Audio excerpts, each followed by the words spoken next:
البتہ چوتھی بات اور عرض کر دوں، وہ کہتا ہوں بہتر ہے کہ اس پارلیمانی نظام کی لعنت جو انگریزوں کے وراثت کے طور پر ہمیں ملی ہے، اسے چھوڑ کر صدارتی نظام اختیار کیا جائے۔ وہ صدارتی نظام جو نظام خلافت سے قریب تر ہے، انہوں نے ہم سے لیا ہے۔ اقبال نے کہا ہے، ہر کجا بینی جہان رنگ و بو، زاں کے از خاکش برو یا دارزو، یا نور مصطفیٰ اورا بہاش، یا ہنوز اندر تلاش مصطفیٰ۔ اگر کوئی اچھائی ان کے پاس ہے وہ نور مصطفیٰ سے مانگی ہوئی ہے۔ یہ خلافت کے نظام کا چربا ہے۔ ایک شخص کو منتخب کرو، اب اسے اختیار دو، اس کے ہاتھ کھلے رکھو، اسے کام کرنے دو۔ ہاں، امپیچمنٹ کا نظام ہو، غلط ہو تو اسے سیدھا کرنے کا نظام ہو۔ اس کے لیے آپ امپیچمنٹ کا نظام آج کی جو امریکہ کی حکومت ہے اس میں بھی ہے، اور کیسا ہے کہ ذرا سا اندیشہ ہوا تھا اور نکسن صاحب جو بھاگ کھڑے ہوئے تھے۔ تو میرے نزدیک صدارتی نظام اور چھوٹے صوبے، یہ بڑے بڑے صوبوں کی ضرورت نہیں ہے، چھوٹے صوبے ہوں، لوگوں کو سہولتیں ہوں، ہر علاقے کے لوگوں کو معلوم ہو کہ ہمارے معاملات ہمارے اپنے ہاتھ میں ہیں، ان کے اندر کوئی احساس جو ہے محرومی کا پیدا نہ ہونے پائے۔ اس لیے کہ وہی چیز ہے جو سیاہی گھول دیتی ہے۔ کون سیاہی گھول رہا ہے وقت کے بہتے دریا میں؟ یہ ساری سیاہیاں جو سندھ میں گھل رہی ہیں، بلوچستان میں گھل رہی ہیں، سرائکی کے علاقے میں گھل رہی ہیں، ان سب کا علاج ہے چھوٹے صوبے بناؤ۔ لیکن یہ چیزیں خلافت کی شرائط میں سے نہیں ہیں۔ بہتر بات ہے، دنیاوی اعتبار سے بہتر بات ہے، انتظامی اعتبار سے بہتر بات ہے۔ باقی اصل شرائط تین: اللہ کی حاکمیت کا اقرار جو قرارداد مقاصد میں بالفعل ہے، کتاب و سنت کی ٹوٹل بالادستی، سپریم کورٹ کو اختیار دیجئے، وہاں جا کر کوئی بھی شہری پاکستان کا کوئی بھی عالم دین اگر ثابت کر دے فلاں قانون، فلاں ہدایت، فلاں انسٹرکشن، فلاں کوئی حکم جو دیا گیا ہے کتاب و سنت کے منافی ہے، فوراً کل عدم ہوگا۔ اور تیسری بات، غیر مسلم پروٹیکٹڈ مائنورٹی ہوں گے، ان کی جان مال عزت آبرو کی حفاظت ہوگی۔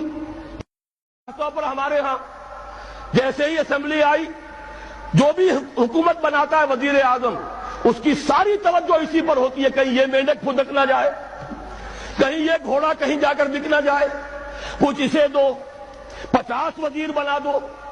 یہ بھی رہا ہے بلوچستان میں، شاید اب بھی ہے کہ جے یو آئی کے غالباً اس میں بلوچستان کی اسمبلی میں صرف 6 رکن ہیں اور 6 کے 6 وزیر ہیں۔ یہ تماشے اس پاکستان میں ہو رہے ہیں۔ کیوں؟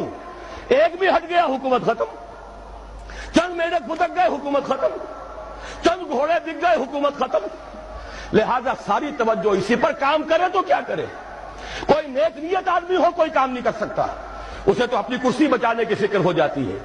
ہماری اس دنیا کے اندر بھی ایک دوسرا متبادل نظام ہے، صدارتی نظام ہے۔ وہ صدارتی نظام زیادہ قریب ہے نظام خلافت سے، اس لیے کہ وہاں کانگریس کی اکثریت کا پابند نہیں ہے۔ جو بھی صدر ہے امریکہ کا، اس کی اپنی مرضی ہے، اس کے مطابق وہ جس کو بھی وزیر بنانا چاہتا ہے سیکریٹری کہلاتے ہیں وہاں، ضروری نہیں کہ وہ کانگریس کا رکن ہو۔ جس کو سمجھتا ہے باصلاحیت ہے، فورن پالیسی میں اس کی نظر بڑی گہری ہے، مالیات میں یہ شخص بہت ماہر ہے، اور یہ اگر الیکشن لڑ کے نہیں آ سکا کوئی جرم نہیں ہے، یہ اس قوم کا فرد ہے، اس کی صلاحیتوں سے فائدہ اٹھانا قوم کے لیے ضروری ہے، لہذا اسے بڑے سے بڑے منصب کے اوپر فائز کیا جا سکتا ہے۔ آخر اسی دنیا میں وہ نظام بھی ہے۔ بہرحال وہ نظام خلافت یوں کہنا چاہیے کہ صدارتی نظام بمقابلہ پارلیمانی نظام کے نظام خلافت سے قریب تر ہے۔ نمبر 4، یہ صوبائی عصبیت اور اس میں جو شدت پیدا ہو چکی ہے، اور دوسرے یہ کہ صوبوں کو جو ہم نے مقدس گائے سمجھ لیا ہے یا سامری کا بچڑا، یہ صوبے جو ہیں، اور ان میں یہ عدم توازن پہلے بھی تھا۔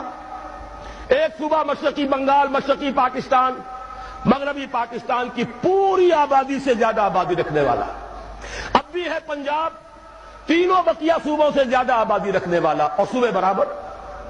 نتیجہ یہ ہے کہ پنجاب کو کبھی تو گالی کھانی پڑتی ہے، بلکہ کبھی کیا اکثر بڑے بھائی ہونے کے ناطے گالیاں اسے کھانی پڑیں گی، اور سب سے زیادہ نقصان بھی پنجاب کو برداشت کرنا پڑتا ہے۔